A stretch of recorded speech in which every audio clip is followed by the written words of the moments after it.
Here's another show you can enjoy in the True Story FM family of entertainment podcasts. What's up, Supernatural superfans? I'm Chrissy Lenz. And I'm Nate McWhorter. And we're the host of Gank That Drink, a supernatural drinking game podcast. It's the podcast where we make up drinking game rules for our favorite episode of our favorite show, Supernatural. We recap the episode for you and let you know how all the rules played out. Then we let you know the drinking game rules for the next episode, so you can play along. Plus, members get every episode early and ad-free. With some extra bonus content chit-chat at the end of each episode as a member exclusive.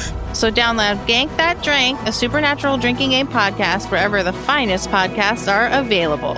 And or become a member at truestory.fm/gankthatdrink. And when you're out there in the world saving people and hunting things, you know, the family business. Keep the Gank That Drink motto in mind.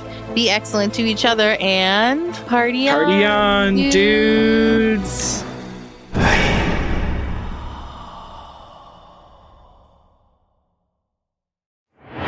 Hey, movie lovers, I'm Pete Wright. And I'm Andy Nelson. We are the hosts of the Next Reel Film Podcast. If you're passionate about films like we are, you'll love our show. Each week, we dive deep into a movie, discussing everything from the story and performances to the cinematography and score. Not to mention budgets and awards. We have covered iconic series like Francis Ford Coppola's The Godfather trilogy, examining themes of power, family, and the dark side of the American dream. We've explored the works of groundbreaking directors like Catherine Bigelow, discussing her mastery of tension. We've looked at heist films, great car chases, great years in film, couples on the run, and more. Our discussions go beyond the surface, examining what makes each film tick.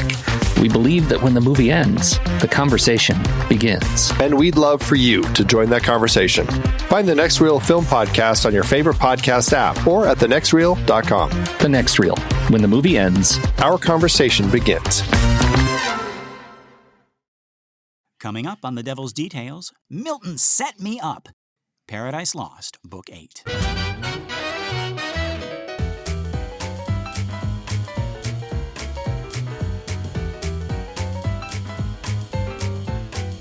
Good morning, Star Lovelies, and welcome to another episode of The Devil's Details, a show where we dig up, decipher, dissect, and deconstruct the many forms of the devil. One of my names is Lester Ryan Clark. And I sometimes go by Keenan Diaz. And we're just two lost souls hitchhiking down the highway to hell. And just a reminder, today's episode was originally recorded as bonus content for our first podcast, The Exorcist Minute, so I think we should hand it over. Take it away, past Lester and Keenan.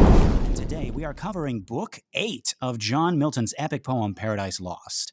Last time, you'll remember, everything everywhere happened, and it was instantaneous, so it happened all at once. Leaving us to ponder, is chaos the bagel? Does God have hot dog fingers? Someone already has to have done that, right? Like The Birth of Man, The Creation of Adam by Michelangelo, right? In the Sistine Chapel with hot dog fingers. Let's see. I don't see that. I see one with the kitty hand and a person hand. I see one where Adam's giving God the middle finger. That's just rude. I don't like that. But no, I don't see a hot dog hands one, so we gift that to you. Yes. Listeners, anybody artistically inclined, right? Give us an Everything Everywhere All at Once creation of Adam, please. Love it. Speaking of hot dogs and bagels, Raphael and Milton provided us with much food for thought as we contemplated the universe as one big self-governing body, complete with bodily functions. I still prefer the video game analogy, but what are you going to do? And really, Eve provided the food for thought. Yeah. Eve's the one making the food. Exactly. Don't even, Adam. Sheesh. All right. Raph ends his tale by asking Adam if he has any more questions. And to quote the Bible, there was much wailing and gnashing of teeth in the outer darkness. But no, our story picks up here with Adam's next question. So let's dive right into Milton's argument and see what this book is all about. Okay. Adam inquires concerning celestial motions, is doubtfully answered, and exhorted to search rather things more worthy of knowledge. Adam assents, and, still desirous to detain Raphael, relates to him what he remembered since his own creation, his placing in paradise, his talk with God concerning solitude and fit society, his first meeting and nuptials with Eve, his discourse with the angel thereupon, who, after admonitions repeated, departs. So I was wrong previously. I said Adam was going to ask Raphael about his own creation, and Raph was going to give that, second Genesis explanation. But it's Adam who tells the story, which makes more sense. Raphael wasn't there, right? So he would have the less detailed version. Right. But as someone who goes to a lot of film festivals and conferences and Q&As with like dignitaries and stuff, like that does strike me as the bane of all of those, which is, okay, it's time for questions. And then someone raises their hand and they go, my question is more of a statement and my statement is more of a soliloquy. Now, the thing you have to understand about me is that I'm the kind of person who really doesn't like art, and I like to go to these types of things and tell people that. And I complain really about what I've just seen. So here we have Adam saying, okay, my question is, let me tell you about where I come from. Yeah. All right. That's exactly what it is. Right? I was at one of these once. So the it was the Script Notes podcast. Great podcast if you're a screenwriter. Script Notes people. Yeah, Script Notes. John August, who wrote a lot of Tim Burton stuff. He wrote Big Fish and the Frankenweenie remake. Really great writer. And then Craig Mazin, who is now the creator of The Last of Us and Chernobyl. And they say frequently in their show how much they hate Q&As that aren't Q's, that are just A's. They hate that. And so a guy stands up. I was in person for this one at the Writers Guild. And he stands up and he's like, let's see here. And he's just talking about himself. And Craig Mazin says, this is the part where you ask a question. And tells him to ask a question. He's like, oh, you're right. I love that. And Keenan, when these people basically crash the lecture, is everybody else just like whispering behind their hands like, oh my God, that guy's so cool. Oh my God. This is the real reason he came. He has the guts to stand up to this professor who's like way more experienced than him and has more knowledge than him, and he's just like talking smack to him. He's so cool.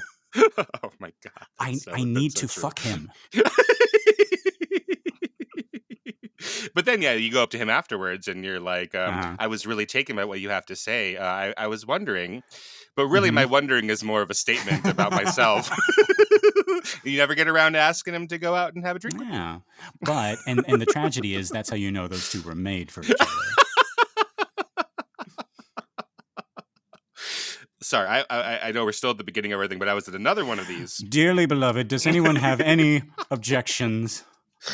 And the groom himself says, actually, it's not so much an objection. Right. Well, my response comes in three parts. No, but I was at this lecture by W. Kamau Bell, who is this comic, and now recently he's been focusing on like the history of racism and the psychology behind racism, and he has the CNN show that's really great on race in America called the United Shades of America. And so he comes, it's a great show, and he comes to talk to us in this big theater, and he does a Q&A, and just time. So several people go up in a row who don't have questions, and he's like, this is really annoying to me. And he's like saying it out to the audience, like please ask questions. And then this one guy comes up and he says, oh geez, I have so many questions I could ask you. And Kamau says, you have one. I'm giving you one. And he goes, oh geez, all right, W. Kamau Bell, what's the W stand for? And he goes, you could Google that, man. You could Google that. Ask me a real question. Oh my God. See, folks, in 6,000 years, we have, biblically, I guess, in 6,000 years, we haven't changed a bit. We are still as Adam.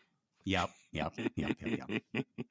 But I can see how Milton's trying to square this circle, right? Like he has Raphael tell the short version, which is in the first chapter of Genesis. Right. And now he's got Adam telling the second version, basically, right?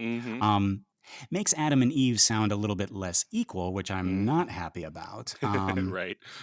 But also, we can stop making the argument that scholars were trying to make back in the 80s that Milton's sexism is actually a character trait of Satan, because Satan's not in this book either. But yeah, let's look at this thing. So Raphael finishes the tale of creation, and Adam stirs as if from a dream. He says, "How can I repay you for telling us all of this?" "Oh, I know. I'll ask you about the rest of the universe." "What are stars and planets? How do they work? Why do they work? What is space? Is it true that in space no one can hear you scream?" No. Cut to Uriel screaming in the sun. Out of joy or out of... Well, he has to stay up in the sky until Raphael's done with Adam. So this truly has been the longest day. I think we found that lost 65 million years. We figured it out, folks. Yeah, outside of Eden, God's making dinosaurs because he's bored. He's doing other stuff on the computer, like while this program runs, right? Right. Could you imagine living in Milton's time before they had discovered dinosaurs, or before we had invented dinosaurs, depending on your religious leanings? Yeah, Keenan, let's be clear here, okay? But I just can't imagine a world without dinosaurs, like not knowing that they were a thing. Well, like I can. I'm. Yeah, it's very easy to imagine a world without dinosaurs. No, I mean, it's one of the first things we teach children about is that there used to be these dinosaurs. And yeah. Mm-hmm. But Milton was in a world where he's thinking of like the history of the universe, right? But is missing, like, so when you and I think about, like, if we ask someone on the street, can you think of like things that happened, a long time ago? They would think about dinosaurs, the age of the dinosaurs, right? And that's not part of Milton's cosmology, because I can imagine not knowing about continental drift, That's fine. Right. We don't teach kids about that right away. But dinosaurs. That's how you know it's a long time ago. They're dinosaurs. That's the gag that you've gone too far in the time machine. Right, exactly.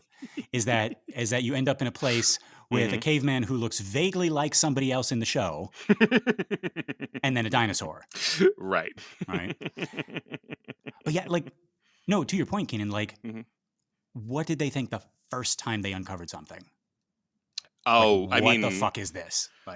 They used to think they were dragons and monsters and things, or parts of gigantic monsters. Yeah, because to be fair, we had dug up dinosaur bones, but the first person to say, "Hey, I think this is a dinosaur," that was in the 1800s, right? Probably. I know it is. I don't know the exact year, but yeah. Dinosaurs invented year. Who invented the first dinosaurs? 1841, yes. Oh, there you go, 1841. Yeah. What year were dinosaurs invented? I actually get that on the Google questions. Oh, really? Wow. Wow. What year were dinosaurs invented? Wow. It takes all kinds, folks. Herbivores, carnivores. Yeah. But yeah. Program's running, right? Adam's talking to Raphael, and Uriel's just got to stay up there in the sun. And Milton tries to make a dig at Eve here. He says, so this is right after Adam has asked Raphael to explain the universe to him, right? So spake our sire, and by his countenance seemed entering on studious thoughts abstruse, which Eve, perceiving where she sat, retired in sight, with lowliness majestic from her seat, and grace that one who saw to wish her stay rose, and went forth among her fruits and flowers. So she got up and left. She knew what was coming, right? And she got out of there. And Milton is trying to make her a dumb girl who knows that she's not suited for this kind of discourse between great thinkers. But Milton, we all want to follow Eve. Nobody wants to stay for this. Am I wrong, Keenan? Well, this is our job, so I guess that's why we're here. Right, and Uriel's up there, and he's up there reading Goofus and Gallant or something like that. Yeah. All right. Occasionally, he just he looks up from the page just to say, they're still talking. Okay. Yeah. All right. Right. Yeah. Okay. So he's making the dig at Eve, right? Right. He's like, oh, she left because she couldn't handle this, this talk. But he doesn't stop there. As she leaves, he's got to put this at the end of the stanza. Listen. With goddess-like demeanor, forth she went, not unattended, for on her as queen of pomp, of winning graces waited still, and from about her shot darts of desire into all eyes to wish her still in sight. What are we saying that she's sad that no one's looking at her because that's what women do? No. It's the like, I hate to see her go, but I love Oh, to watch her walk away. No. That's exact. No, listen.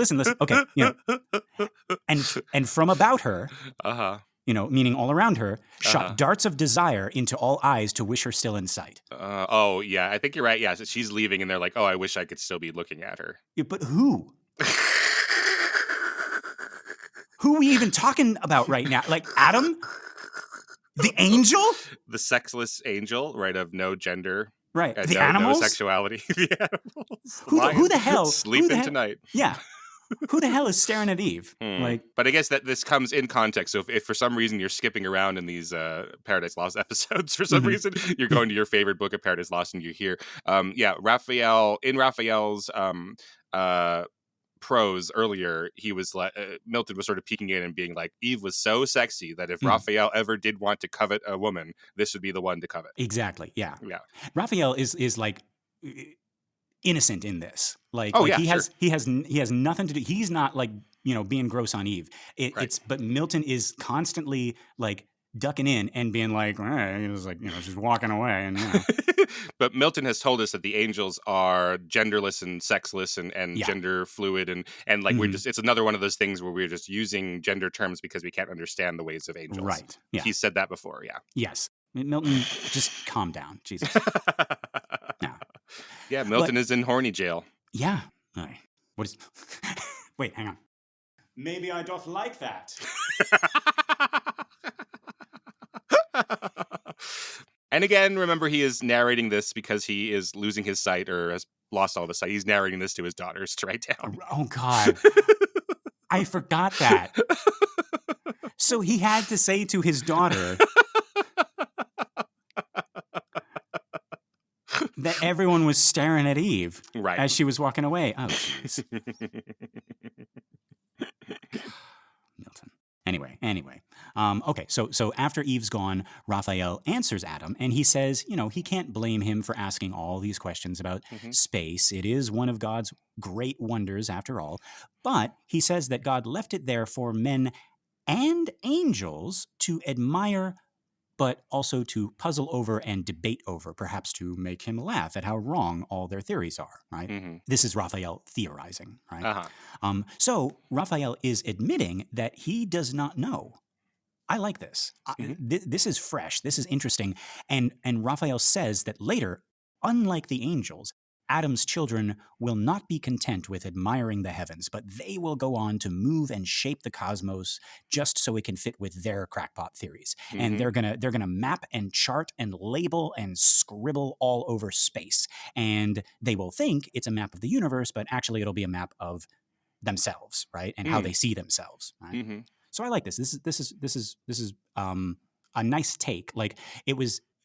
Milton has trouble making God fallible, but making this angel, who is kind of like, God's extension in this book, right? Or in these couple of books, making him not know things that I really dig that. Yeah. So he says, hereafter, when they come to model heaven and calculate the stars, how they will wield the mighty frame, how build, unbuild, contrive to save appearances, how grid the sphere with centric and eccentric scribbled o'er, cycle and epicycle orb in orb. Right? I like that. Centric and eccentric, like eccentricities, right? But then centric as in like a mathematical term. I guess I never put that together. Those would be two different things. Yeah, that they're related to each other, rather. Yeah, right. Centric, eccentric, concentric. I get it now.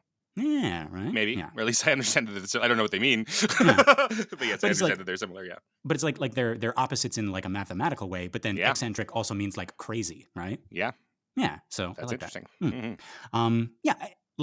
I really like fallible, flawed, curious, slightly blasphemous Raphael. Milton calls him the affable angel, and I get it now, right? Like, you get the feeling that he is different from the other angels in this regard. He's almost between Adam and a regular angel, right? He wonders about things. He has questions and also theories, right? Maybe that's why God sends Raphael down, because he has or Milton's God, right, has sent Raphael down specifically because he's able to relate to humans differently than the other angels would be. So maybe that's part of it. What you're picking up about his slightly blasphemous sort of ways. Yeah, I like that, right? Like, folks, remember before when he was like workshopping how maybe Adam and Eve will evolve into angels one day, right? Like he knows that they're going to become one with God, but he, like, of course, right now he doesn't, know that they're going to like sin and die and get redeemed, right? So he's like, oh, maybe you'll just like hang out here and, grow the garden, and then God will turn you into angels. I don't know, right? Right. Which is super blasphemous, but like he just can't help it, right? But he's just guessing. He's not like proclaiming that's what God. He's not speaking for God. He's just sort of wondering with his limited amount of knowledge about this. Right, and that is also a difference between Raphael and Milton's God character. Is that like everything Milton's God character says is like, this is how things are. Like, this is fact. This is truth. Right, and Raphael is like, maybe this, maybe that. Right, and so he tries to find like similarities between like the body and the digestive system and all of creation. Right, and it's a little gross, right, in previous books, right, but he's observing and he's questioning and he's having fun, and this is something that I don't think the other angels would be cool with, right? Like they're having lunch in the cafeteria one day, and Raphael is trying to like explain to Gabriel some new physics theory that he has. And so he grabs Gabriel's like fruit cup, right? And Gabriel's like, what are you doing? But Raph's like, no, just watch. And he drops it into Uriel's sparkling water, because of course Uriel would have sparkling water. And he's like, look at the bubbles. And Uriel is disgusted, right? And Gabriel's like, okay, well, now you owe me a Jell-O and a fruit cup, right? Because he's done this before, right? And they get up and they leave, and Raph's still there, and he reaches over and he picks up the fruit-infused sparkling water, and he takes a sip, and before the camera cuts away, you see, right? Yeah. He's the angel who like later on is going to be obsessed with like human things. He's going to start wearing clothes. He's going to like show up one day with a guitar, and the other angels, they're going to be like, Raph, what are you doing? He's like, this is called rock and or roll. Listen. Yeah, he's destined to be cool but rude. Yeah, right.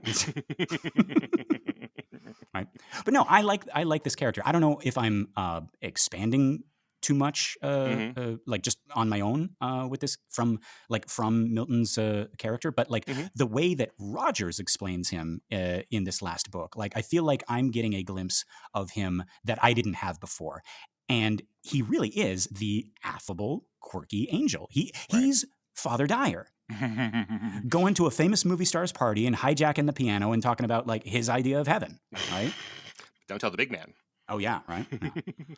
And yeah, it seems like he's recognizing the same curiosity in Adam as well, and he sees that Adam is even more curious than him, and he and his descendants are not going to be content with like just admiring or merely like theorizing like he does, right? So like they're going to want to mark up and measure the universe. And so he tells Adam to remember in his measuring of things that brightest does not always mean best. He says, consider first that great or bright infers not excellence. The earth, though, in comparison of heaven, so small, nor glistening, may of solid good contain more plenty than the sun that barren shines. So right here, he's saying that Earth, despite being small and dull, contains more good things than the sun, which may be huge and bright, but is also empty and barren. Right? Okay. And then very far away, you just hear, hey! That's okay, Uriel. You're still cool in my book. Yeah. He's becoming the Milhouse Van Houten of this story.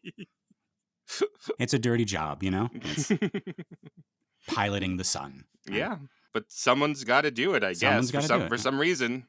Yeah. We decided that someone needs to be up there. Yeah. Pulling levers and stuff. Yeah.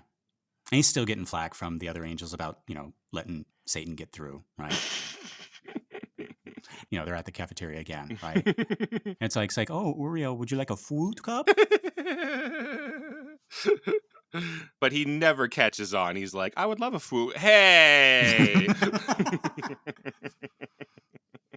And then they all just bust up. Yeah. Oh, poor Oreo. Poor Oreo. All he did was allow the downfall of man. I know. You know, it's like can't all of aren't all of us allowed like one strike? You know. Exactly. Yeah. Okay. So Raphael just made that comparison, right? He's talking about like bright things aren't always good, right? And the earth has more in it, like more good things in it than the sun, right? But I also like, and I don't know if Milton intended this, but when he said bright doesn't always mean good, I immediately thought of Lucifer. Oh yeah, of course. Right. That must be that. Yeah. I mean, it has to be, right? Right. So folks, his like even though there is no other mention of him in this book, right? His shadow is still here, even if the character is not present. Right. Or at least that's how I'm interpreting it, because anything to get me through this. Yeah. You're just looking for that devil everywhere. Yeah, you know what? Looking for the in all the wrong places. Apparently.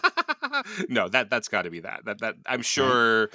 Yeah, people reading it for the first time all those years ago probably made that connection. Yeah. Like they're just waiting for brightness or morning or any of those words to be there. Yeah. Right. Yeah, and then in the last book, Milton's all about like the morning planet, and everyone's like, oh. Freaking. Yeah. But yeah, so he says the sun has no fertility in and of itself, but its rays help the fertile earth to grow. And without the earth, the sun's rays would be useless. This could also be Milton trying to be a feminist. Okay. Remember, at this time, like if any genders are assigned to them at all, the sun is usually masculine and the earth is usually feminine, right? And in fact, Rogers says that Raphael's tangent about the heavenly spheres could be Milton saying what he really wants to say about the equality of the sexes. I don't know. I don't know if we can give him that much credit, but again, he's dead, so we can look at this any way we want. Right? Yeah, and I'm reading the text on, again, milton.host.dartmouth.edu. And so whoever is annotating this for Dartmouth, because there's weird little spots about male and female light. So that comes up in the text a little bit later. And so when you click on that, right, it's saying that male and female light probably here refers to the two sources of light. The sun is masculine and the moon feminine, which does make sense with like our typical depictions of that, even like Greek civilization, right, where the sun is Apollo, the moon is Diana, right? And so we've done that in a lot of pantheons across the world. Right. Yeah. It's usually a moon goddess and a sun god. Right? Yeah, which is sometimes justified as the idea of like women having their monthly cycle, and when we know like the moon is a monthly visitor, so the moon, so people when they could track the cosmology of the moon, notice that it comes up in 28 days, like a woman's cycle does. Right. And then also associating the feminine with the moon and its control of the tides. And so comparing and contrasting women with water and pliability and all of those things that we associate with women traditionally, right? Not saying that any of them are true, but no. Yeah, that we traditionally associate that with. Yeah, this is like from a like anthropological, like looking at like past civilizations, like how they depicted these things. Yeah, but it does seem to cut across cultures. Yes, right. It's one of those. It seems to be one of those cultural universals, right? Maybe not every. Like, I'm sure if like we looked, we could find like a sun goddess and a moon god somewhere. Sure. Right. Yeah. But yeah. Now, but like I like if we take that metaphor, I like what Raphael is saying here is that without the earth, the sun is completely useless, right? Because we talk about like, not just the moon, but like also earth, right? Mother earth, mother nature, right? And, and being fertile, but like, the sun is like, thinks it's like the brightest and the best, but like, if there's no earth, then like, what is the sun even for, right? Which makes sense when someone trying to justify the ways of God to man, right? Like, what is the point of these things out there if they're not about man and where man lives? Right. But then also it could be Milton saying that both man and woman, like the actual, like animals, man and woman, right, are equal and necessary for each other's existence, right? So it's not just like one is better than the other. It's like without woman, man would be useless, right? Yeah.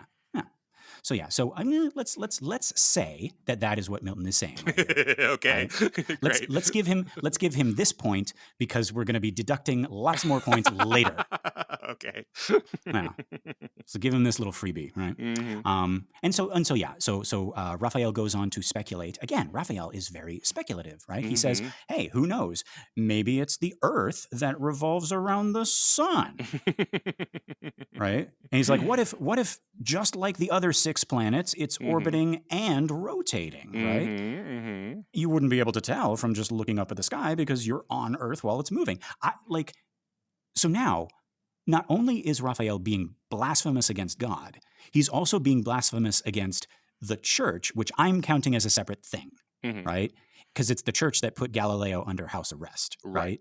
So Raphael, and by extension Milton, is saying right here, hey, maybe that Galileo guy was right. And again, we can look at this as the masculine feminine, right? If we choose to have the sun be masculine and the earth be feminine, right? He's saying, hey, who knows, right? Like, you're so worried about, like, who's inferior, who's superior, right? Like, we don't know. Like, maybe the sun orbits around the earth, maybe the earth orbits around the sun, right? Well, we don't know. And he continues. He's like, and hey, maybe there are other suns and other moons. So Milton, as Raphael, is putting these possibilities out there. And I think that's interesting. But what does Uriel think about the idea that there are other suns? So then what's the point of pulling all these goddamn levers if there's so many goddamn suns out there? Thankfully, he did not hear this part. I'm really worried about saving his feelings for sure. Yeah. He has put down the comic, and he is now also watching Is It a Sin? Good. Thank goodness for that. Yeah. Just as entertaining up in heaven, I think. Or in the sun, or whatever. Okay, so he's speculating on other suns and other moons. But then he wraps it all up by saying, hey, whatever's out there, that's for God to know, and you shouldn't worry about it. Just love and fear God. Be happy together with Eve and work in the garden, right? And so what do we think of this last line? I'm reading it a couple of ways, right? Like, first feeling I got was a bad one, right? Like, Raphael is telling the readers not to question and just to, like, blindly obey. And again, right, like, I'm with Satan about this is like, why should knowledge be forbidden, right? But I'm also thinking, okay, this is Raphael saying this, and Raphael has proven to be flawed, and it might be that he only thinks God doesn't want Adam and Eve questioning about space, but God's the one who said, right, like, answer all of Adam's questions, right? And also, like, this is before the fall. I wonder if that has something to do with it. So questioning and science and natural philosophy aren't bad now, but before the fall, they still weren't bad. But they were unnecessary, right? I mean, like, that's the idea, right? Like, even outside of Milton, that we were, like, sort of going to be blissfully ignorant and sheltered and protected, right? And happy, right? Right. I'm not being blasphemous right now, am I? No, I don't think so. I think that's not just Milton saying that, as you're saying, right? That's everybody. That's sort of the idea, right? That that what we have to wrestle with after the fall in the current day is getting back to, I guess when you say ignorance, it has that negative connotation, right? But getting back to that innocence, right, through Jesus. Getting back, to suffer the oh God, what the hell does Jesus say? Sorry, let me say that again. That Jesus is talking about, like, be as the little children, right? To suffer me, the little children, and that's who you should be, right? And that. I guess when you call it ignorance, it's not as nice sounding. But right? Yeah, we're supposed to wrestle with all of our knowledge of good and evil today, moving back towards innocence, right, through Christ. Exactly. And then, I think in the context of this piece, I don't necessarily read Raphael saying, like, be happy by working in the garden as some ominous, like, anti-intellectual thing. That I take it at face value that that's like, hey, buddy, I'm trying to help you, like. What's going to keep you from getting, entrapped by this devil, whatever his plan is. It's just keep your head down, work in the garden. Yeah. Don't worry too much about things. Don't worry, be happy. But in a, like, parental protecting way, right? Like these issues are like, you're not old enough to to have to deal with like this stuff yet. Oh yeah, almost like, you know? oh buddy, it's great that you're having these questions. It's so good, right? But don't worry about it. Yeah, Right. I think you're right, Keenan. I think he's trying to protect Adam and Eve, Mhm. but it always made me wonder. It's like if Eden had continued, Mhm. there's so many things we wouldn't have today because like and I'm not just talking about bad things, I'm talking about good things too. Mhm. Because like all the good things that we have now come from necessity of countering the bad, Mhm. right? Like we have medicine because there is sickness and death, Mhm. right? We have the concept of peace now because there is war. Mhm. We're constantly searching for a cure for cancer because cancer exists, right? Like in an unfallen world, we wouldn't need doctors or hospitals or injury lawyers or money or wildlife preservation associations or Mhm. politicians or borders or fast Mhm. food or healthcare Right. or even a church. Mhm.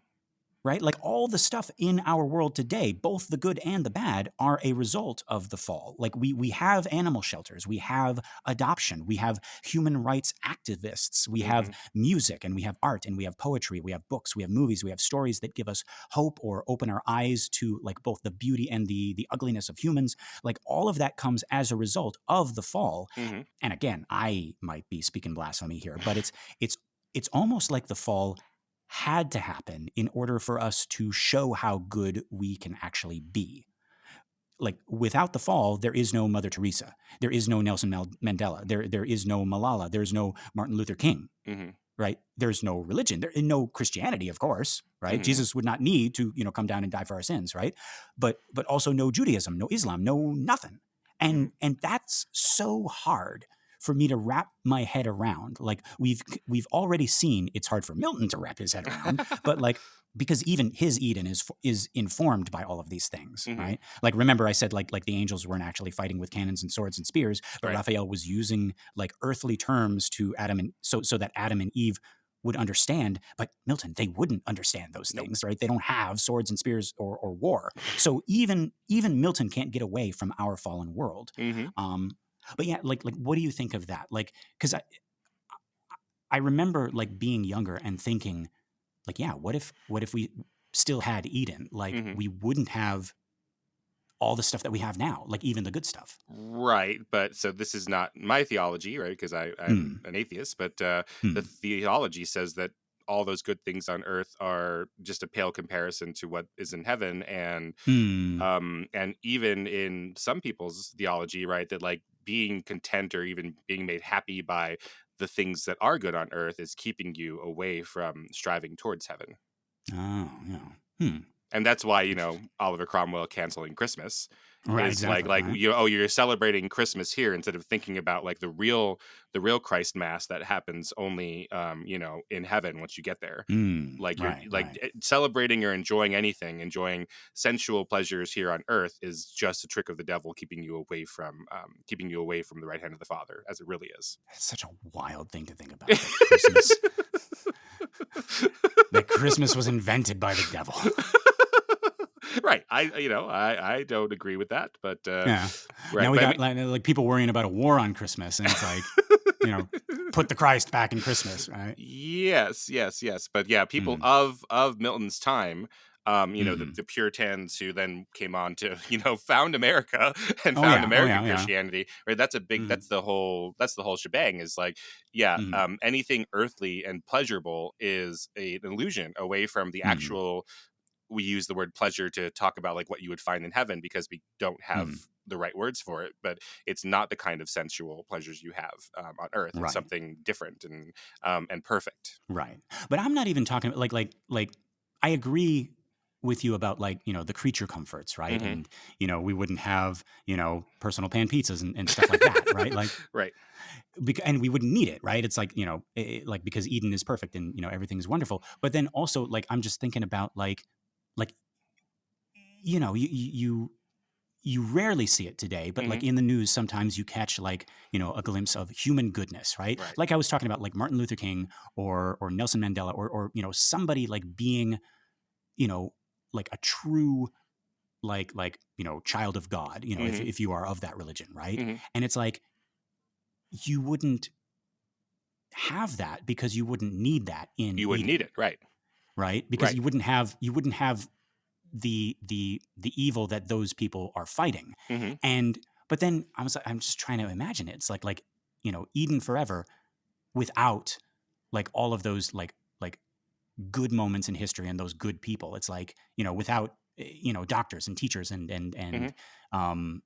charity, because you wouldn't need charity because you wouldn't have poverty, right? The special love between parents and children, you wouldn't need that. Yeah, like it's so alien to me. It's like Mm-hmm.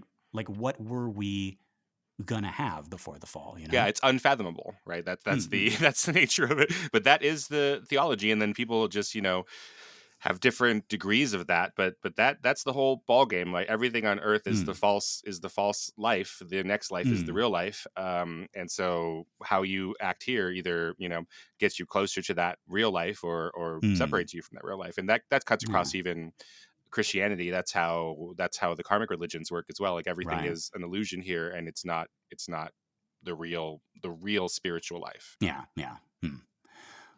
Well, good luck out there, everybody, living your life like that. Yeah.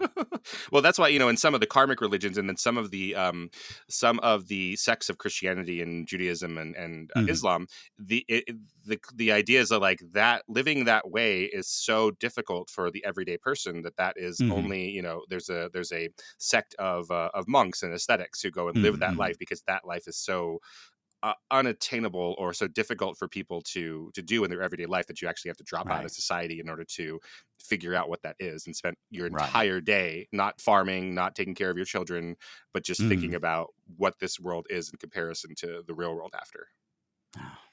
And it's a 24-hour-a-day job. Yeah. We need to, how they have like that little box that I got to check, like if this episode contains like explicit material. I'm kind of wishing that they had one for like existential dread. Like maybe I'll put that up at the show notes. It's like trigger warning, existential dread. Existential dread. Right. We bring the good news, but the good news is that there is a world without pain and suffering, and it's attainable. But the pain and suffering that you have in this real world is as fake as the lovely, nice things that you experience in your real world. Yeah. So, at this time, I would like to thank all of our listeners for choosing to listen to this admittedly fake and insubstantial podcast while you sail aimlessly through a dark, cold, infinite nothing. Right. Yeah. Thanks for bringing us along. Right. In Eden, in eternal Eden, or in heaven, there are no need for podcasts. Yeah. Right. That sounds like a terrible world. Can you imagine, folks? No.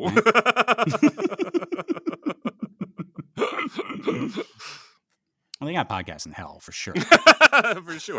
For sure. Yeah. Okay, so Raphael shuts Adam down in this regard, but Adam's okay with it, right? He admits that he still wants to talk with Raphael. And I had a whole joke lined up here about how Adam just loves mansplaining. So even when the angel's done talking, he's like, well, I know you just told me my origin story, but now I'm going to tell it to you, right? And that was, Keenan, that was going to be my joke. But after a closer read, this is actually kind of sweet. Like Adam is like a kid who is in the presence of a loving parent or a big brother, and it's like he is recounting a storybook that Raphael just read to him before bed. And it doesn't really matter what Adam is saying. It's more that he doesn't want Raphael to leave yet. And so he expands on the story that they just read, right? It's very like beginning of Princess Bride thing, right? It's like Raphael is the grandpa, right? Peter Falk, and Adam is Fred Savage. There we go. Fred Savage, yeah. Yes. I got it. And I also like this. Raphael observes how even Adam's desire to keep like discussing reminds him that Adam and Eve are God's children, right? Not only do they look like God, but they act like him as well, right? And so he agrees to stay and listen. And he also lets Adam and us know that he, Raphael, wasn't actually there during the creation. He was actually part of a group of angels sent to the gates of hell while God was creating Adam and Eve to make sure the fallen angels didn't try to escape and mess things up. So he says that like they went down to hell, and they found the gates shut and secure, and inside all they could hear was rad 80s music. No. A lot of hammers and tongs and hair metal. Yep. Yeah. No, actually it says tortured screams. Right? Oh. So, yeah. Right? Which that, we were in hell in the first two books. We didn't hear any. We heard a lot of soliloquizing, a lot of early modern English monologues, a lot of discourse about the nature of good and evil, and whether there was a worse hell after this, and what they should do. I didn't hear anybody at that council going. Maybe they're speaking in code so that angels can't hear. Yeah, right. We're thinking about democracy, we're thinking about the nature of things, but what if there are angels listening? Just use your cloaking device, so it just hears like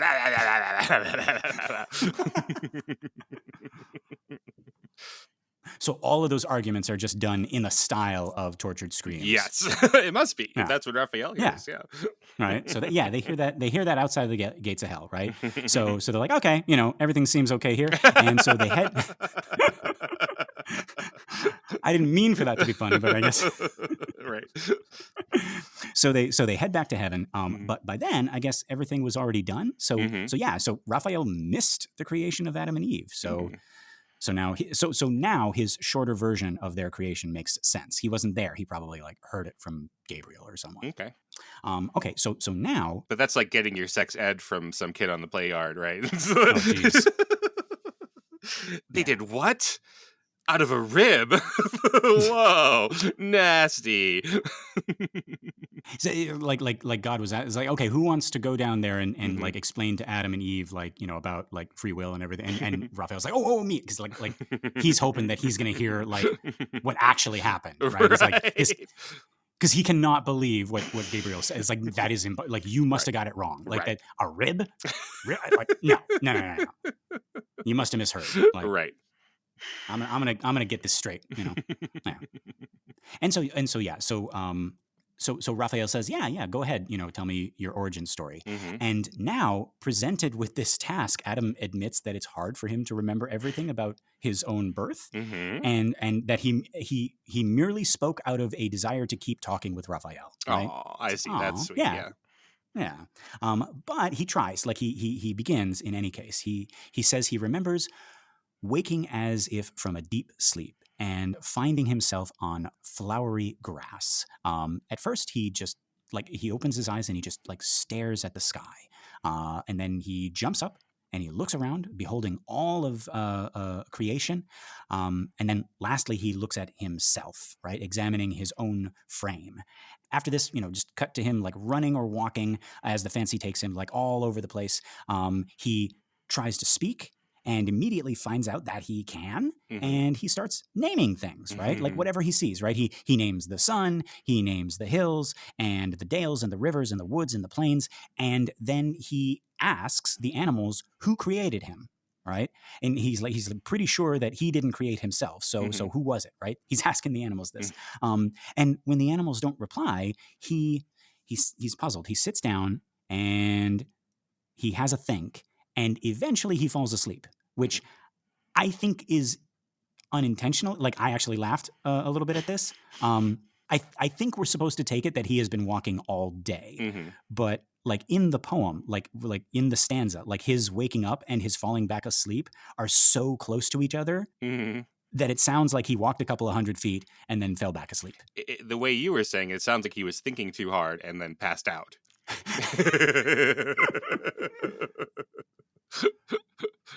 So the animals won't tell me who created me. What does it mean? Are they keeping it a secret, or did they not know either? Right. What if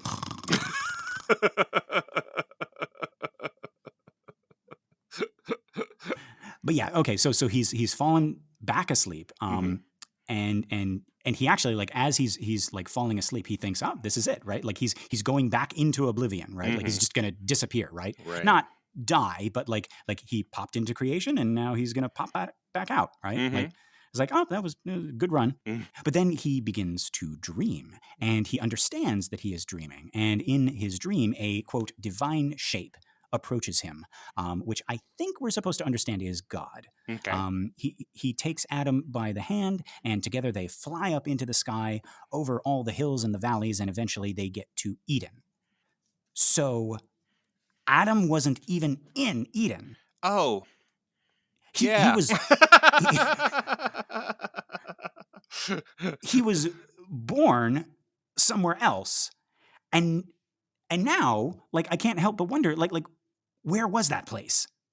Right? It's got to be like, why were all the animals there? Yeah. Did they make it to Eden? Did God bring them from wherever they were to Eden? Are there other animals outside of Eden?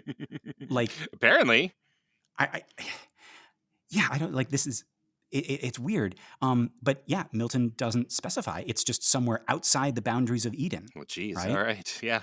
But like you would think, Keenan, right? Like in all the creation stories and everything like that, that would be like a named place where the first man, like both Adam and Eve's like location of origin should be a named place. You know what I mean? Yeah. Firstplacia.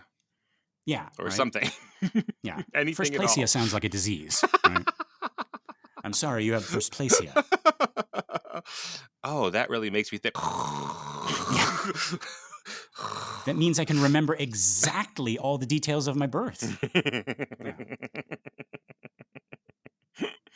But yeah, no. But also to your point, Keenan, like what does that mean that outside of Eden also looks beautiful? Right. Right? Like this whole time I was envisioning something like, what they have in Good Omens, right? Like I showed you that video the other day, right? Where yes. It's this walled garden, and then outside the walled garden is just like desert. Just desert, right? Yeah, right?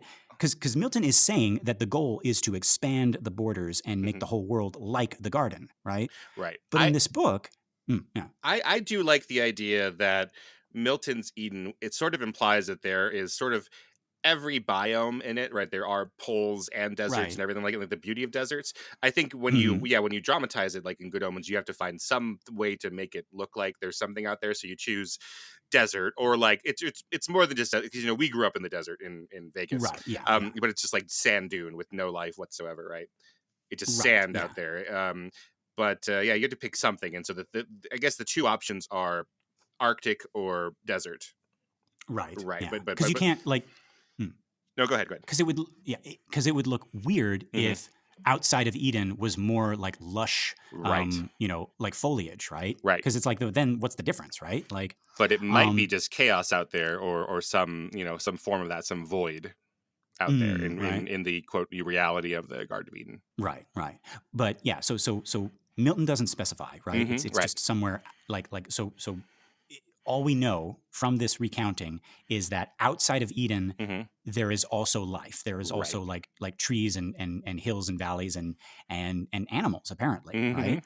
But that confuses me because, like in this book, in this poem, in Paradise Lost, Milton is saying that the goal of Adam and Eve is to expand the borders of the garden and make the whole world like the garden, right? Yes. But in this book, it seems like he wakes up in a pretty place, right? Right. To begin with. Right. Or, okay, is it like outside the walls, you still have forests and deserts and fields and all the different biomes, but it's like it is now. It's wild and untamed. And then inside the garden, like maybe when Milton says Garden of Eden, he actually means like an actual like controlled, overseen garden. Right. Which is different from all the other depictions of the Garden of Eden, right? Yeah. But the garden is protected and taken care of. There's no death in the garden, right? Right. Like the hedges are pruned and everything is like, it looks like someone's been taking care of it. Right. Which, yeah, again, like I've never seen a depiction of the Garden of Eden like that, right? Right. Like even illustrations of this poem, right? Eden looks like a wild paradise, right? Right. It's beautiful, but it's like pure nature. It's like unshaped by the hand of man, Right. So yeah, so that just like threw me off for a second, right? Like he wakes up outside of Eden, and then he's naming things outside of Eden, and everything looks like Eden, right? Yeah, like you're right. That's a good point. He just wakes up and he compulsively, before he's told that's his job by God, he just can't help but naming things. Very English of him, I would say. That's a very Miltonian. English, but I mean, sure. But I like, like that's also like his like nature of God, showing through, right? Like so, he has to give order to things, right? So God doesn't have to tell him that; he just knows that, or he just feels that instinctually. Yeah. So now he's in Eden, right? And Adam says that Eden made what he had seen before look dull by comparison. So he says all the trees are loaded with the choicest fruits, tempting to the eye. I'm seeing what you're doing there, Milton. And folks, remember, he's still dreaming. I forgot about that. Until just now when he wakes up. Except now he is in Eden. Right. So he went to sleep outside of Eden, had a dream that God came to him and took him to Eden, and then he wakes up in Eden.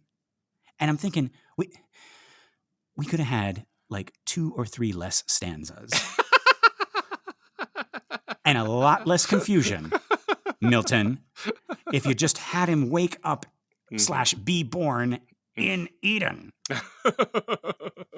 the first time, But there must be some intentionality that we're missing there of like Adam seeing what the possibilities of what the fallen world looks like, or something. Maybe. I mean, actually, I'm just trying to find something. I couldn't think of anything, and you just gave me the only thing, and that's the thing I'm gonna. Yeah. So he had now he has something to compare Eden to, I guess. But it's not as dramatic. If that's what's going on, it's not as dramatic because he's not like, "Ill, this place is weird and wild." He's saying, "This is pretty good. This place is pretty nice." Yeah, like he's running, he's walking, he's laughing, he's like naming things. He's happy, right? He's frolicking. I guess you don't want to say the word frolicking, but no, I actually couldn't think of it. But yeah, he's totally frolicking. Yeah.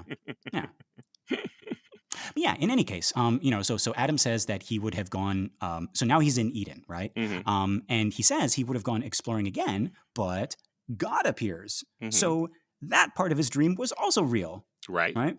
And God everything said, in his dream was real, it turns out. Yeah. So why did it need to be a dream?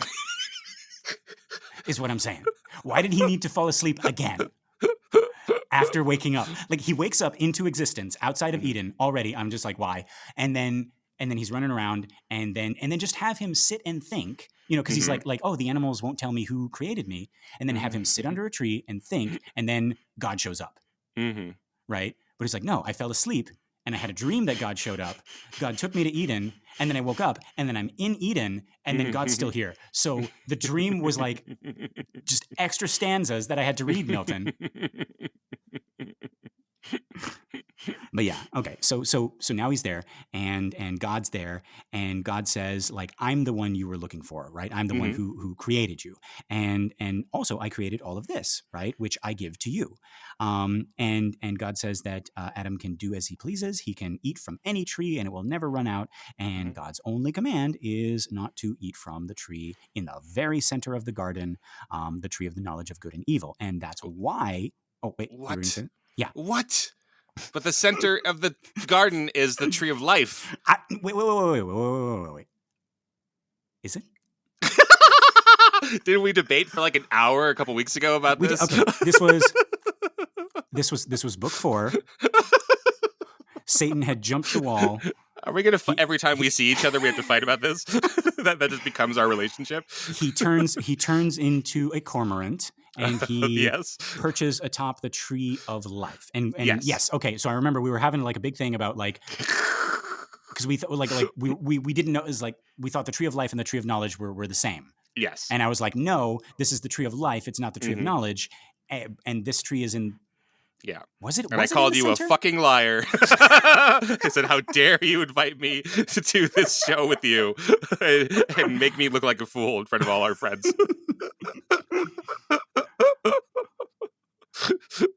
Isn't the center the tree of life? This, because that's what we were debating. It was like the tallest tree in the center should be the tree of good and evil, and then we were debating that it wasn't, and we were wondering why he would do that. I remember him saying that Satan perched atop the tallest tree. Right. And that was the tree of life. Yes. So is the tallest tree also in the center? So you're telling me there's some garden where would the tallest tree be? Am I just have I just been assuming that the tallest tree would be in the center? I guess maybe I have been incorrect. Maybe I owe you an apology. No. This is confusing to me as well. We already did this. We already did this.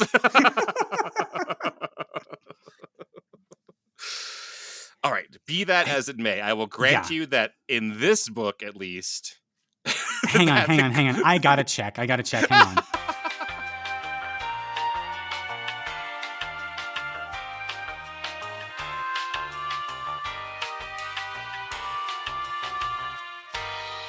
Okay, here we go. Okay. Thence up he flew, and on the tree of life, the middle tree, and highest there that grew. Yeah. The middle tree. So good. Because as you were searching for that, I was not searching the text. I was searching what you told me in the podcast. This is Lester saying it. No, Well, no, but I found it. Yeah, immediately after he spies the tree of life, the highest tree, and in the middle of the garden. So I was like, okay, Lester says that. Milton says that. Now Milton says something else. Yeah. Now Milton has set you up, my friend, to be a fool. Don't trust Milton. Okay. Did Milton forget that he put one tree in the center, and it was the highest, and now he's saying, and now he's saying that the tree of knowledge is the one that's the highest and in the center? Or is he saying that there's only one tree? Oh God, I think he's saying there are two trees, and I think he forgot which one was the most important tree. I think he's tried to put the most important tree in the center and being the highest, but he's done that to both trees. Okay. And he sets you up. He totally is did. Not your friend. Okay. Well, folks, in book, what is this? 8? We're in book 8. Good. Okay. So, folks, in book 8, it is the tree of knowledge that is the highest and in the center of Eden. Right. So there. As it should have been to begin with, it should have been. Satan should have leapt over the wall and perched right on the tree that is associated with him. I don't know where this tree of life stuff came from. I don't know. Unless he is saying that they're the same tree. And then our other argument looks really stupid. Oh, God. Could he have done that? He would have. I love that we're taking it personally. Yeah. We're trying to read this and we have fans who have followed us into this morass for some reason because they're so nice. It's like morass. And then we're like, oh, we're gonna explain this, whatever. Yeah, and we're gonna justify the ways of someone who's justifying the ways of God to men. And then one of us is just like, I don't know what's going on. I'm reading it. I don't know what's. I'm clicking on hyperlinks. I don't know. Yeah. And then we have one who's trying his best and really doing some really good hard work, and Milton is just leaving him out to dry. We cut back to the 17th century. Milton is in his chambers, and his daughter is writing for him. And they get to this book 8, and Milton's like, and in the center was the tree of knowledge of good and evil. And she looks up, and it's like, but Father, didn't you say that the tree of life was in the center? And Milton just cracks a little smile, and he's like, a few hundred years from now, this is going to make 2 chuckleheads look really stupid. but it's also like, oh, I'm going to plant that there for 11th grade world lit students to ask their teachers, and their teachers who will not understand this book are going to feel so frightened of that question that they're going to say, oh, no, you're clearly misunderstanding this.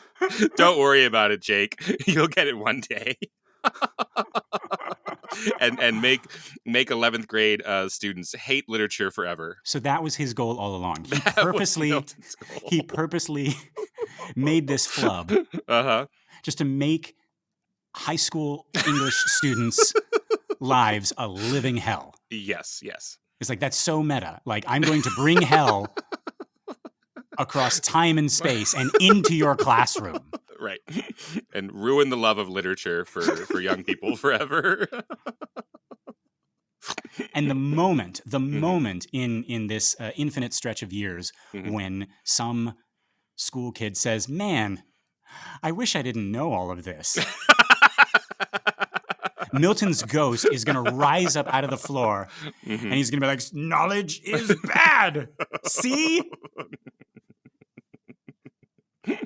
Bam! High five. Yeah. No one's understood my work the way you have, Jake. Everyone claims it's so perfect and beautiful, and you say it's fucking bullshit, and you're right. And this is the beginning of the movie, right? They go on a journey. Jake and Jake John and Milton. Through the streets of New York, they're just flying, you know. And Milton's a fish out of water. He tries ice cream for the first time, right? But it like falls through his like ghosty form, right? Oh, yes, and just definitely. lands on. It's like, oh, right. Yeah, he's trying out clothes at the mall in that little like montage, right? Like, you know, Jake's, you know, sitting outside the dressing room. Milton comes out, you know, and he's like a punk rocker, and Jake shakes his head, right? Goes back in, comes back out. He's a hippie. Jake shakes his head again, right? Goes back in, comes out as whatever the current fashion is when this movie's made. And Jake does a thumbs up if that's still cool. Yeah, he's got the broccoli-headed boy perm that is in now as we're talking about this. If you're listening to this anytime past the spring of 2024, it's probably already not cool.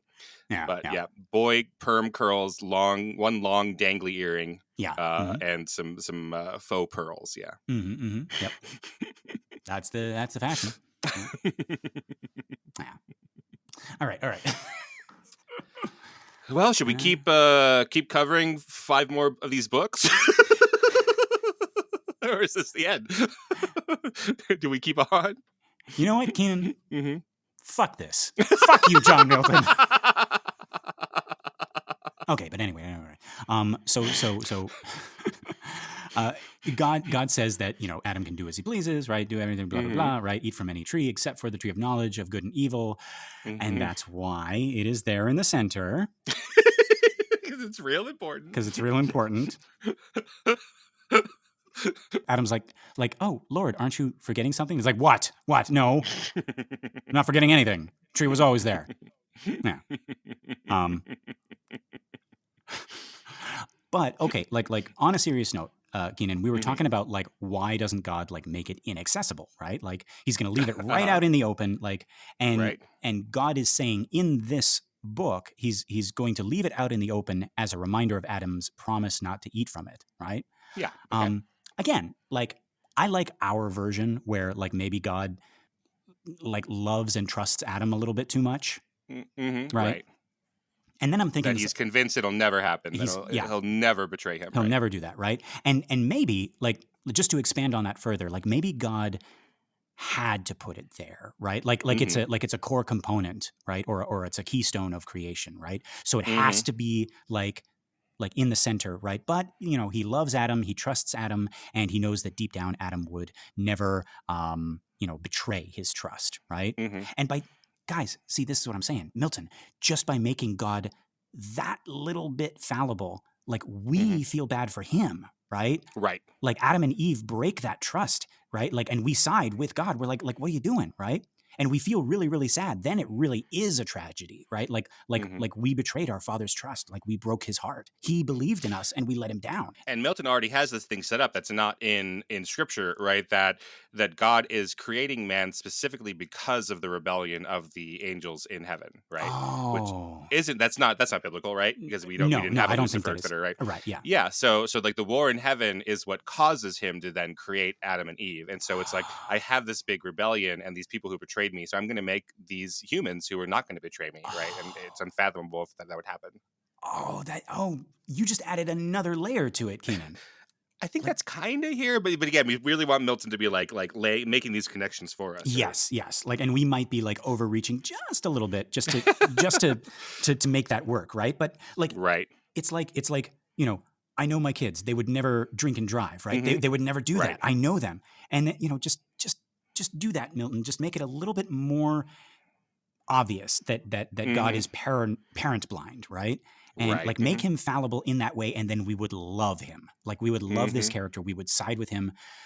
But again, Milton is writing this in a time when doing that would be like the height of blasphemy, right? To say that God made a mistake by believing in us implies that he can make mistakes, right? And like more than any other blasphemy that he has done in this poem, like that would have been the one that got him in like big trouble. Yeah. Yeah. But yeah, so God goes on to say that he not only gives this garden, but all of earth to Adam and his kind, which Milton, him and his kind, like he hasn't even asked God to create Eve yet. So what does that mean? Right? Anyway, so God gives him dominion over everything. And then he's like, welcome to your first day of work. You're going to name all these animals. It's like, oh, I've been dreaming about this. Yeah, right. Or no, I did this before I went to sleep and dreamed. But yeah, so God says you're going to name all these animals. And then he says like, oh yeah, there's also fish, but like they can't come onto dry land. And Adam's like, oh, okay. And so like all the birds and the beasts come like 2 by 2 and Adam names them and God puts the knowledge of each animal into Adam's brain. So he immediately understands all of their natures. So I guess he also understood about the fish that way. Okay, I think I see what you're saying. Yeah. God tapped his forehead, and it's like after every animal that passes is like, okay, you know about squirrels now, you know about muskrats now, you know about deer, you know about this, right? And then all of the land animals and all of the birds are done with, and he's like, oh yeah, right. And he just taps his head again. It's like, there, all the fish. Yeah, I guess so. Yeah, you're right, because it talks a lot about bird and beast approaching 2 by 2, etc., cowering low. Yeah. Yep. Yeah, I guess you're right. Yeah. Okay, and then the next thing that happens, I actually like this a lot. Adam does 2 things. He first asks what God's name is, because he wants to thank him. But before God replies, Adam continues. He says that he notices all the animals have a mate, and he realizes that's what he has been missing. And he tells God that he's lonely. And folks, like maybe this is more me than Milton, but like if Milton really did mean it this way, I think this is like really beautiful and really sad, because God smiles at Adam and he says, "What do you mean lonely?" As if he doesn't understand what that is. Right. Because by God's very nature, he is alone, right? And he's puzzled by Adam needing someone else, right? Like that's such a gut punch. If that's what Milton, is going for. Yeah, I like that. That's beautiful. Yeah, right. Or it could be, and I read a little bit further, like after writing this bit, and like I think it's actually something else, but like I still want to like hold on to that. But the idea of like you're learning from your children and you don't expect to be able to do that. That's very interesting. Yeah. So like that's a little like headcanon that I'm going to keep. Yeah. Right. It could also be that he is lightly testing Adam. Not in like a sadistic way. He's actually like glad that Adam is asking for a companion. Right. But he wants to elaborate why he needs one, right? Because what he says fully is like, what do you mean? You have plenty of subjects to rule over. You have all the animals. Like, what do you mean lonely? And he wants Adam to come to the conclusion that he needs an equal, right? And I like that too. And yeah, like whether, God was expecting this answer or not, Adam says that he needs an equal with whom he can share his love. And God answers back. He says, quote, what thinkst thou then of me? And this, my state, seem I to thee sufficiently possessed of happiness or not, who am alone from all eternity? Right? Okay, so he does understand that he is alone. So maybe he is like guiding Adam to this request. And yeah, Adam replies that yes, God is alone, but he doesn't need anyone because he's perfect. And even if he did need someone, he could just easily make another God. But Adam is just a man and he feels incomplete. He feels like half a human.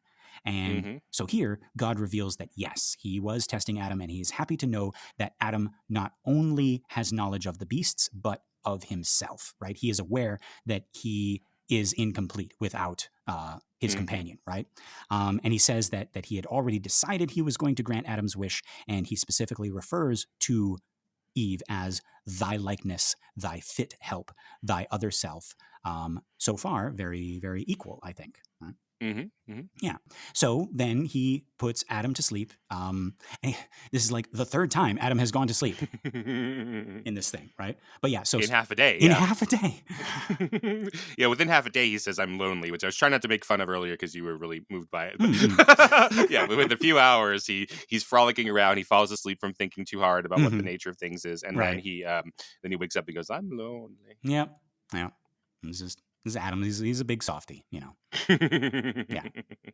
So God puts Adam to sleep, and Adam is like in this half dreaming state where he can see what God is doing. He sees God reach into his chest and take out his rib and like heal up the wound. And then he sees him begin to shape and mold the rib into a shape like himself, but so fair that all the rest of creation seems dull by comparison. Either that, or Adam speculates that God filled this new creature with all the wonders of creation, put them all into one being. So it's either Eve is so beautiful that the rest of creation seems dull, or Eve is a like amalgamation of all good things in creation. Yeah, I see how that could be, right? So lovely fair that what seemed fair in all the world seemed now mean, or that darn or in her summed up. Exactly, right? Yeah. Milton loves that or. Yeah. He is a toad. He's like a toad. Tree of knowledge, tree of life, companion deer, or just another lieutenant. You know. Yeah, right. But yeah, so like as soon as God is finishing creating Eve, she disappears, and Adam wakes and she's not there, and immediately Adam feels this loss like deep in his heart, and he gets up and he goes to look for her, and he's searching, and again, like I think it's implied that he's like searching like all day. And just when he's about to give up, he sees her off in the distance being led to him by God, like a father walking the bride, down the aisle. And he cries aloud, thanking God, and says that she shall be called woman, for she was made from man, flesh of his flesh. And he says that she is the reason man will leave his father and mother and stay with his wife, and they will be united, body, heart, and soul. And Adam says that Eve was shy. And at first, like, she turns away from Adam, but like he wins her over with his sweet words, and together they go off to their home, where I'm pretty sure it's implied that they make love. Milton doesn't say that as explicitly as in the previous book, but like all of nature sort of like reacts and rejoices. Like both the earth and the sky seem to be like celebrating this first union. So yeah, so Adam finishes his story by telling Raphael that nothing else in all of creation makes him feel the way that Eve makes him feel. When he is with her, he is weak, he is powerless, and it makes him wonder at the fact that she can seem inferior and seem less like God than him. And yet when he is with her, when he is near her, he gets the feeling that she is closer to God than he is. Like she is the most complete. She is the wisest, the most virtuous, right? Quote, all higher knowledge in her presence falls degraded, as one intended first, not after made. So she has this aura about her, this grace, this wisdom, this compassion, that whenever they're together, it makes Adam wonder if maybe like he's the rib in this situation, in this equation, right? Yeah, we talked about previously that like the implication is that God is making things everything he's creating becomes more perfect, like it's an order, like Right. creation is a crescendo, right? Yes. Right. So Eve being the last thing he creates is more perfect than Adam, and Yeah. that seems to be backed up by this part. Yeah. Yeah. Right. And I don't know how to feel about what Raphael says in reply. Right. Because Raphael actually like admonishes him for this, right? He says, Mhm. no, don't think like that. And I can't tell if, Milton / Raphael is saying like, don't think of her as an equal, right? Or is he saying like, don't worship her like God? That's what I think, again, with that theology that I was talking about, where the basic part of the apocalyptic nature of Christianity is that everything here is the practice rehearsal for the next life. And so to love your wife, to love your mother, to love your children is great, but is subservient to the love of the Lord and the next life. Yeah. So that's how I take that part of it. Yeah, okay. Because it is pretty shocking when he says this beautiful stuff, and then Raphael's like, Yeah, yeah.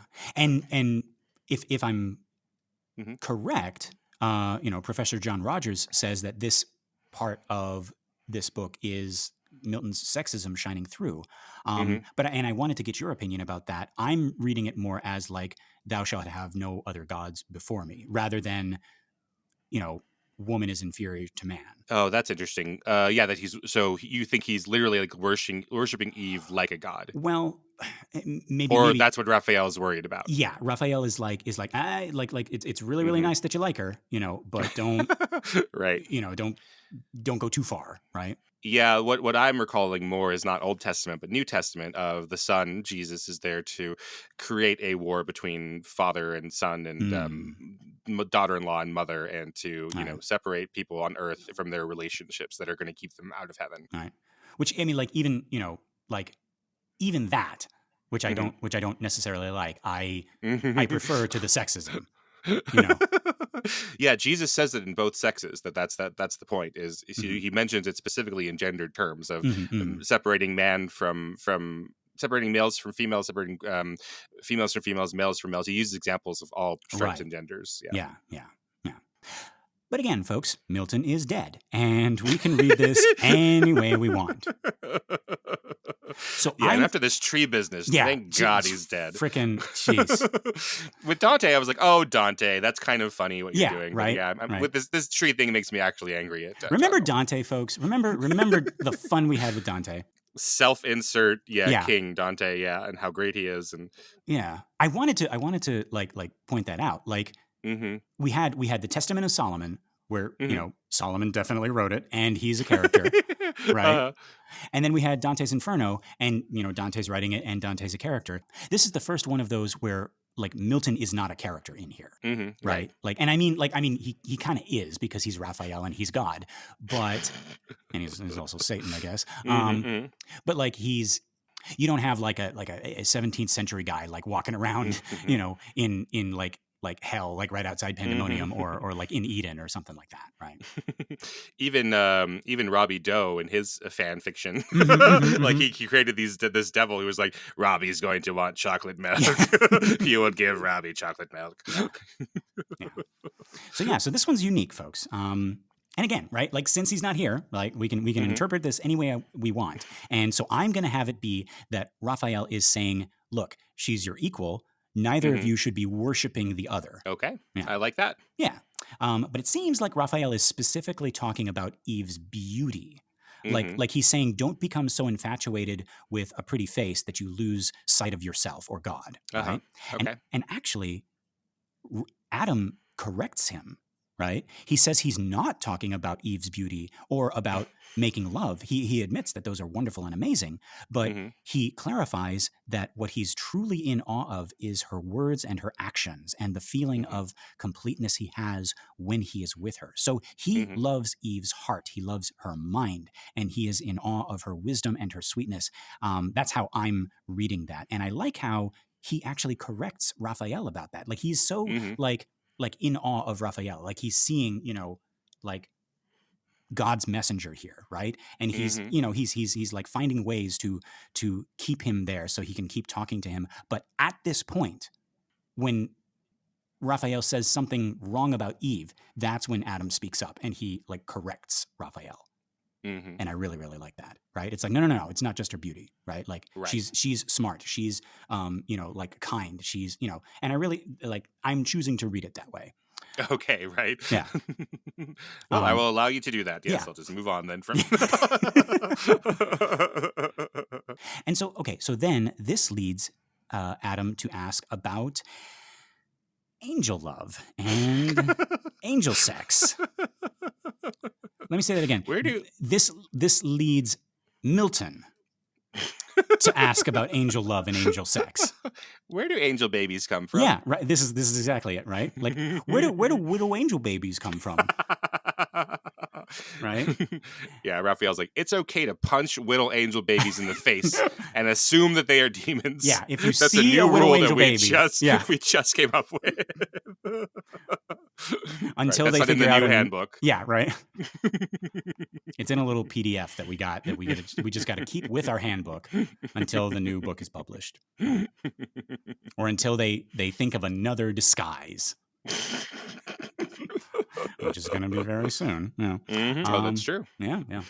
But yeah. So, but like, no. Adam is actually curious about this, right? Like, he's like, like, do angels express love for each other? Do they make love? And how do they do it without bodies? Do they like mix their light together? Right? It's like, do they make bodies so that they can like have physical touch? Right? Yeah. Adam is curious. You said Adam is sky curious, I would say. There you go. Right. Yeah. And all the fallen angels are pandasexual. Not to be confused with Pandasexual. Right. Which is what the pandas are at this time. They're barely pandasexual, they're not pandasexual enough, which is sad. Oh. Okay, now I get it. Okay. I thought you were making a pun on barely. No, I'm making a pun about how sad it is that they're gonna all die off because they're not amorous enough. But okay, I'm gonna edit all of this out. All right. And it's gonna be like you made a triple layered panda joke. Hey man. That was brilliant. I'm putting a reminder on my phone right now. Great. To edit this part out. Because like they're barely pandasexual.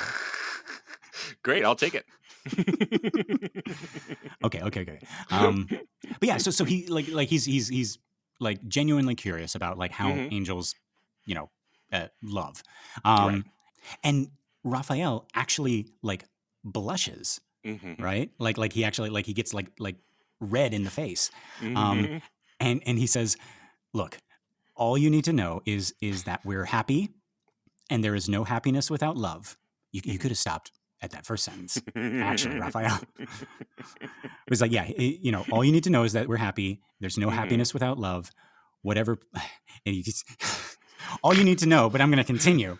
And he says, "Whatever pleasure you can have with your body, we enjoy to the highest degree."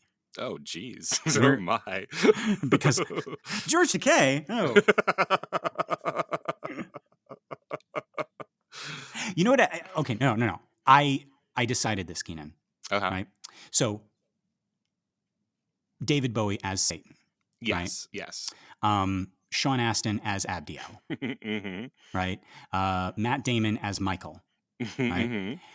George Takei as himself. He's just there. Right. Right? This is like those like he's so famous, right? That like movies will just have him. It's like, I'm playing George Takei, right? Right. Yes. So that is what he is. He's and like now we have to go back. I have to like delete all of those episodes from the feed, and we have to go and record them again where like God is, looking at the blueprints of the universe, and he just turns and he's like, "Well, what do you think, George Takei?" And he invariably says, "Oh my." Oh my. Right. Right. Well, I think you should call this one Greenland. George Takei, you scamp. Oh. But if Raphael is trying to get him to ask fewer questions about Angel's love, telling him that everything you experience in your body, they experience to the nth degree, does not make me want to ask fewer questions. No. And he's like, we're not burdened with, clumsy bodies or awkward motions that you guys got to do, right? Like it's, but just believe me, it's freaking awesome. It's like,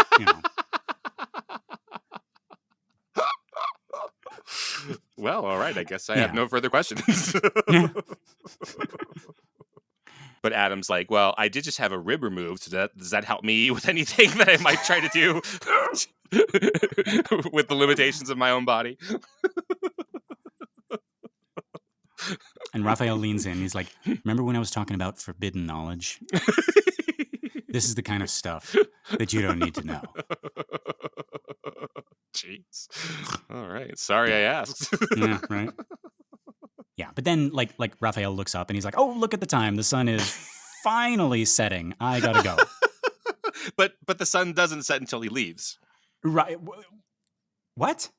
Isn't until that who right? leaves? Until Raphael leaves. Uriel can't set the sun until Raphael leaves. No. Uriel is the one in the sun. Right. But so wait. I thought that Uriel had orders to not let the sun set until Raphael No, left. I was joking about that. Oh. I think. Or maybe, Everything you maybe tell I me, wasn't. I think is just canon. Yeah.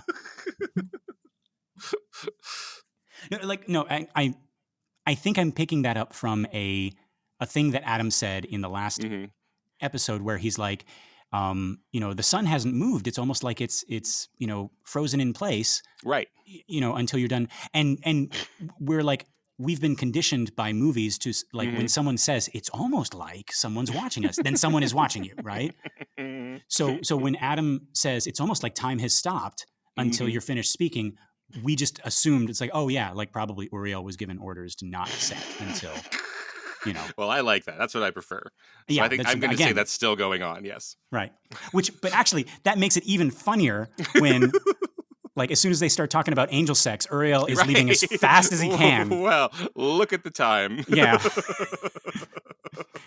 And that's also Raph's cue to get out of there. Right. So Raphael gets up, and before he leaves, he warns Adam one more time to stay true to God and not to give in to temptation.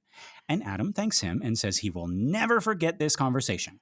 And then Raphael flies back up to heaven, and that is the end of this book. So yeah. So what did we think of this one? Well, I did get angrier than I have in a long time with this tree business. Yeah. Yeah. I mean, this like the other one barely had characters, right? Sure. It was the creation of the world. This one is, at least it's got like Adam and Raphael and a little bit of Eve talking. And that's it. Yeah, I know you like the Satan stuff, and that's why we're doing it. But I am interested in how Milton is showing the nature of humans. I guess I'm a human, so I guess it's why I care about those things, and how they would have thought about my peoples back then. Right. So I like the Adam and Eve stuff. I think it's interesting. Okay. Yeah. I guess I should be more interested in that. I should, represent.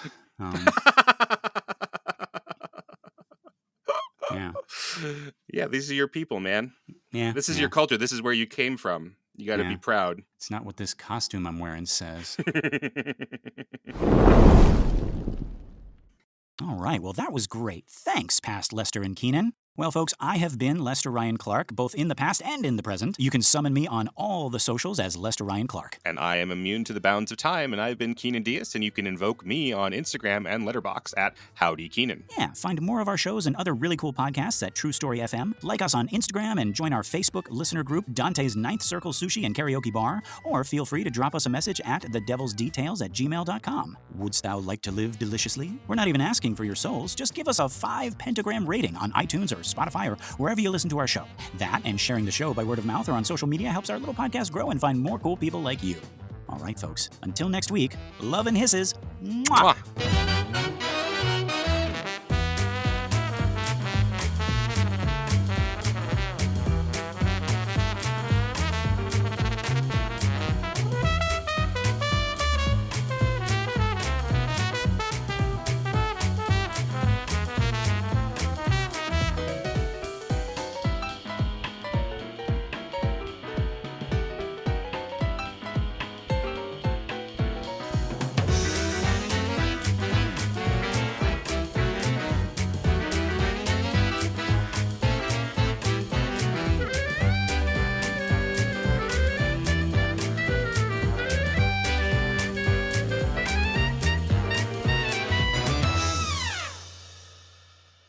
Oh, jeez. Christ, I'm sweating bullets. I'm drenched here.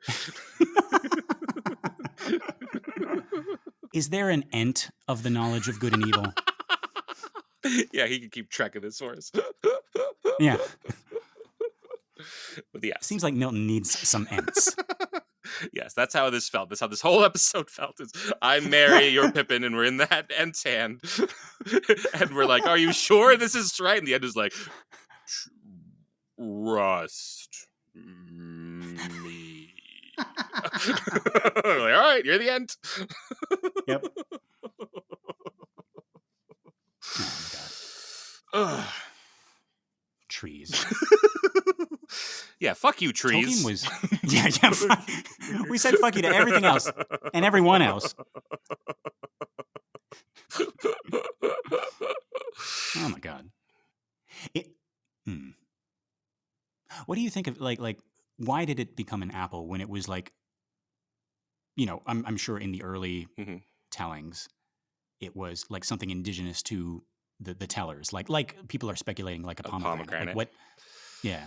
I don't know. Apple, I guess we just... When it got Anglicanized? We just made it like the most common fruit that we could, I guess. So it wasn't as, fancy as a pomegranate because we hadn't heard of pomegranates in a lot of places, I guess. Have you ever tried to like eat a pomegranate? Yes, but it takes a long time. It takes a really long time. The seeds get everywhere. It's really difficult. Right. Like, can you imagine if it like, you know, like the pomegranate tree of the knowledge of good and evil. Like Adam and God and all the angels would have time to like run to Eve and be like, wait, you know. Or the serpent is trying to convince her. She's like, really, this is kind of a mess. Yeah, this is... Oh, trust me. Yeah. She's like, do you lisp like that because of your tongue? And he's like, it's like you're making generalizations about snakes. Shouldn't be doing that. Yes. Sorry, I didn't know that was evil. I don't have that knowledge because I'm trying to open this fucking pomegranate. Like, and then like if it, because it's gonna get on your hands before it gets like anywhere near your mouth, right? Like it's gonna get all over your hands. Like, what happens then? Like, are her hands fallen, but like she's not? Oh, her hands are really smart first, I would say. Right. Her hands are aware. Her hands are aware. They know their nakedness.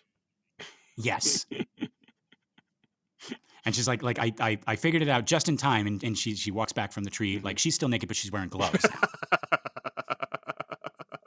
It's like, thank God I only lost this much. Right. Yeah. Eve, why are you wearing those two skunks on your hands? I'll show you, my husband. Yeah. Come this way. And then cut. It's like, so did you guys like touch the fruit of the knowledge of good and evil? And then just cut to Adam and Eve, and they got like skunk boots, skunk gloves, skunk hats, and they're like, no.